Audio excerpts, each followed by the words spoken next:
شہید تو دلیر لوگ ہوتے ہیں, شہید تو دلیر, جسے سارا زمانہ دلیر کہہ رہا ہے وہ اپنے بارے میں کیا کہہ رہے ہیں؟ کہتے ہیں شہید تو دلیر, میں تو کاہل سا آدمی ہوں, سست آدمی ہوں, میں تو اتنا کام ہی نہیں کرتا. تو یہ خواب تو نے جو ٹھیک ہے دیکھا ہے نا, پھر سے دیکھنا. تو ابو بکر صدیق فرمانے لگے عاجزی نہ کر, انکساری نہ کر, تو جو کہہ رہا ہے ٹھیک کہہ رہا ہے, لیکن مجھے سن کے شکر بھی ہوا ہے اور افسوس بھی ہوا ہے. افسوس اس بات کا کہ تیرے جیسا بطل عظیم چلا جائے گا, اور شکر اس بات کا کہ رب تجھے زندگی بھی اعزاز والی دے گا, اور شہادت کی موت دے کے اللہ تجھے موت بھی عزت والی عطا فرمائے گا. اللہ موت بھی تجھے عزت والی دے گا, تجھے کاہلوں جیسی موت اللہ. حضرت فاروق اعظم رضی اللہ عنہ, بھائی یہاں تو اس زمانے کا سب سے بڑا مسئلہ پروٹوکول ہے. لوگوں پتہ ہوتا ہے کامل پیر ہے, کامل مرشد ہے, لوگ نہیں جاتے. میں کسی کا مرید ہو جاؤں, میرا پروٹوکول کدھر گیا؟ پتہ ہوتا ہے یہ کامل استاد ہے, میں اس کے پاس بیٹھوں گا تو میری تربیت کرے گا, لیکن لوگ شاگرد نہیں بنتے. میں کدھر گئی؟ یہ جو پروٹوکول کی مصیبت ہے نا, اس نے بڑے بڑے لوگ زیرو کر دیے, بڑے بڑے لوگ. اور یہ مت سمجھے کہ آپ کا وزیر اعظم پروٹوکول لیتا ہے یا آپ کا صدر پروٹوکول, وزراء, ایسی کوئی بات نہیں. ہم چھوٹے طبقے سے لے کر بڑے سارے پروٹوکول کے قائل ہیں. ہمارا تو داماد بھی کہتا ہے کہ مجھے پوچھا نہیں, میں تمہارے گھر کیوں آؤں. ہمارا تو بھائی ہر شخص اعلان کرتا ہے پروٹوکول کا, فلانے نے عزت نہیں دی تو واپس آ جاؤ, فلانے نے سلوٹ نہیں کیا تو واپس آ جاؤ. لوگ جہاں سلوٹ کرنا چاہیے وہاں بھی سلوٹ کرانے کے قائل ہیں. پر حضرت عمر رضی اللہ تعالی, حضرت عمر کی سادگی اور پھر جناب عمر کی عاجزی, جب انسان اپنے اوپر سوار کر لیتا ہے نا, سوار کر لیتا ہے, میں بدکار پرانا خادم, کسے در ملی نی ٹوئی, تے واصف یار نے نظر جو کی تھی تے واصف ہی. میں اکثر سوچتا ہوں حضور نے جہاں بھی کہا نا, فرمایا میرے بعد نبی ہوتے تو خطاب کے بیٹے عمر ہوتے. حضور نے فرمایا عمر جس رستے سے جاتا ہے شیطان وہ رستہ بدل جاتا ہے. نبی پاک صلی اللہ علیہ وسلم نے فرمایا میرا عمر وہ ہے کہ اس کی زبان پر حق جاری ہے. حضور علیہ الصلوۃ والسلام نے فرمایا 950 سال حضرت جبریل میرے عمر کی شان بیان کریں تو ان کی عظمت ختم نہیں ہوتی. 950 سال جبریل عظمت بیان کرے تو ختم نہیں ہوتی. یہ بات ہے حضرت عمر کی. اور فرمایا عمر ابو بکر کی نیکیوں میں سے ایک نیکی ہے, یہ شان ہے عمر فاروق رضی اللہ تعالیٰ عنہ کی. حضور نے فرمایا میرے بعد نبی ہوتے تو عمر ہوتے, جس گلی سے عمر آئے شیطان رستہ بدل جائے.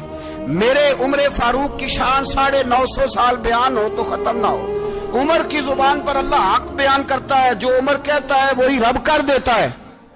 حضور ساری زندگی فضیلتیں بیان کرتے رہے, عمر جواب میں کیا کہتے ہیں؟ کوئی بتائے نا کہ یہ والی حدیثیں کبھی عمر نے بھی روایت کی ہوں کہ حضور نے میرے بارے میں یہ کہا ہے. یہ روایتیں وہ روایت نہیں کرتے. ان سے جب لوگ کہتے عمر تیری بڑی بات ہے تو عمر رو پڑتے, کہتے میں تو اونٹ چرانے والے باپ کا بیٹا ہوں, میں تو اونٹ چرانے والے باپ کا بیٹا, اونٹ چرا. اس سے آگے عمر گئے ہی نہیں ساری زندگی, اس سے آگے لفظ ہی نہیں ادا کی. اور میں تو بھائی اونٹ چرانے والا, میرا باپ تو اونٹ چرایا کرتا تھا, 10 اونٹ تھے, میری ڈیوٹی ہوتی تھی, سنبھالے نہیں جاتے تھے, ابا ڈنڈوں سے مارتا تھا. ساری زندگی عمر حج کرنے گئے, ایک خشک تنا کھجور کا عمر فاروق رضی اللہ تعالیٰ عنہ نے اس کو اپنے کلاوے میں لیا, رونے لگے. لوگوں نے کہا عمر کیا ہوا؟ فرمانے لگے یہاں میں اونٹ چرایا کرتا تھا, یہاں میں اونٹ چراتا تھا, 10 اونٹ سنبھالے نہیں جاتے تھے. دیکھو رسول اللہ کی شان, آج ساری امت چلانے کا طریقہ عطا فرما دیا ہے. ساری نظریے سے پیار. یار پیسہ کس کو برا لگتا ہے؟ آپ جس آدمی کی 50 کروڑ کی پراپرٹی ہے اس کو پوچھیں سب سے غریب, آپ کو وہی نظر آئے گا. وہ کہے گا میں ٹائٹ ہوں. حالات بڑے, میں کئی باری پوچھے انہوں نے, میں کہتا ترجمہ بھی 10 چھڑو کی, ہمیں تو سمجھ نہیں آتی وہ ٹائٹ حالات کون سے ہوتے ہیں جی. جس آدمی کا کروڑوں میں کاروبار ہے نا, اس کو آپ چھیڑے وہ رونے لگ جائے گا, رونے. تو کئی میں نے ایسے دیکھے کرائے کا مکان ہے, ان سے پوچھے صاحب کیا حال ہے، تو کہتے ہیں جتنی اللہ نے شان والی زندگی ہمیں عطا کی ہے کسی کو نہیں دی ہوئی۔ اس کا مطلب ہے خوشی بھی یہی ہے اور غم بھی یہی، اندر سے خوشی ہے، اندر سے ہی۔ تو نے اگر راضی رہنا ہے تو ادھر سے رہنا ہے، ناراض رہنا ہے تو بس اپنے آپ کو خوش رکھے گا تو ہو جائے گا۔ سارے صحابہ مل کے آئے، کہنے لگے عمر فاروق سے کہنا ہے نبی پاک کے زمانے میں تو ظاہراً غربت تھی، ابو بکر کے دور میں بھی غربت تھی، اب تو بڑا مال ہے، عمر سے سفارش کرو کہ عمر نیا کرتا پہنا کرے۔ ملکوں کے سفیر آتے، عمر وہی پھٹی پرانی چادر اوڑھ کے اور وہی کئی جگہ پہ پیوند لگے سوٹ پہن کے سفیروں کے سامنے بیٹھ جاتا ہے۔ عمر کو مشورہ دو، طے ہو گئی بات۔ سب نے جب مشورہ دے لیا تو سارے کہنے لگے یہ بتاؤ شیر کی مونچھ کو ہاتھ کون لگائے گا؟ کہنا کس نے ہے، بندہ بھی تو ڈھونڈو نا۔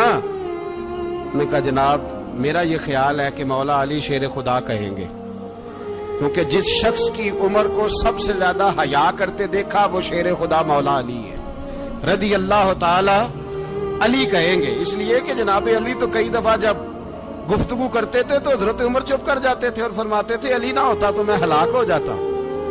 تو کہا علی سے کہو۔ جناب علی شیر خدا کو بلایا، کس کام کے لیے؟ جی اللہ اکبر۔ یہ ذرا آپ نے اس دور پہ اس بات کو ذرا لاکا جناب ان سے کہیں کہ زیادہ نہیں، ایک کرتا نیا پہن لے، سفیر آتے ہیں وزیر آتے ہیں تو ایک کرتا نیا پہن لے۔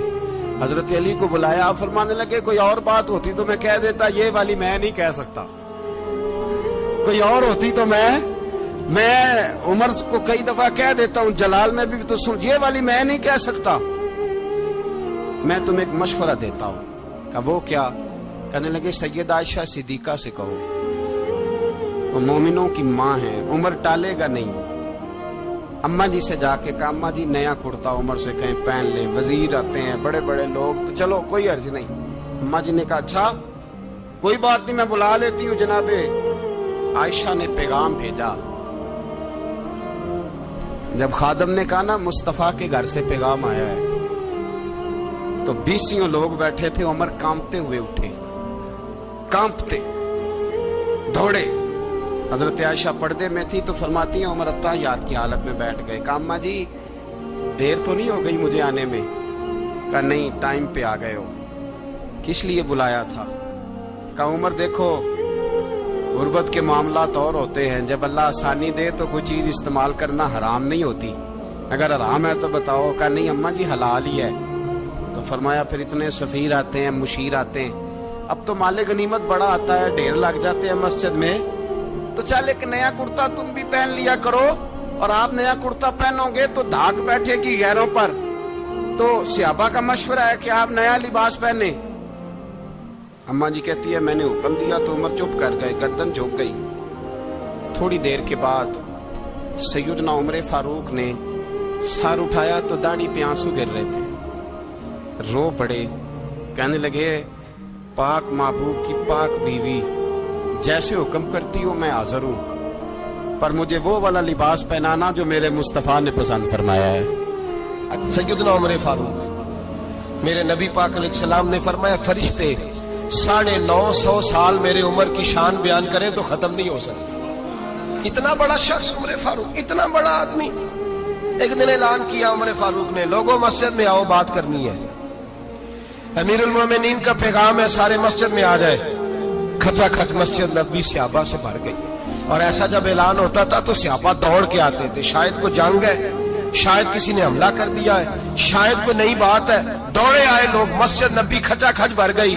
سیدنا فاروق اعظم رضی اللہ تعالیٰ عنہ منبر پہ بیٹھے، حضرت عبد الرحمن ابن عوف رضی اللہ تعالیٰ عنہ فرماتے ہیں کہ صحابہ تجسس کے دیکھ رہے ہیں کہ پتہ نہیں کسی طرف سے پیغام نہیں آ گیا، کوئی کافر حملہ نہیں کرنے لگا، اللہ جانے کیا ہوا ہے، بڑی پریشانی ہے۔ عمر بیٹھے، اللہ کی حمد کی، نبی پاک صلی اللہ علیہ وسلم پر درود پڑھا، اور پھر عمر فاروق بولے، فرمانے لگے میں جب مکے میں رہتا تھا نا تو کبھی گھر میں قحط آ جاتا تھا، کبھی قحط آتا تھا گھر میں، بکریوں کے دودھ خشک ہو جاتے تھے، گندم نہیں ملتی تھی، پانی نہیں ہوتا تھا، تو فرمایا میری اماں مجھے خالہ کے گھر بھیج دیتی تھی، قبیلہ بنو مخزوم، اس قبیلے میں میری خالہ کی شادی ہوئی تھی تو وہ مالدار لوگ تھے، ان کے پاس زیادہ بکریاں، زیادہ اونٹ، زیادہ گائے، زیادہ کھیت تھے.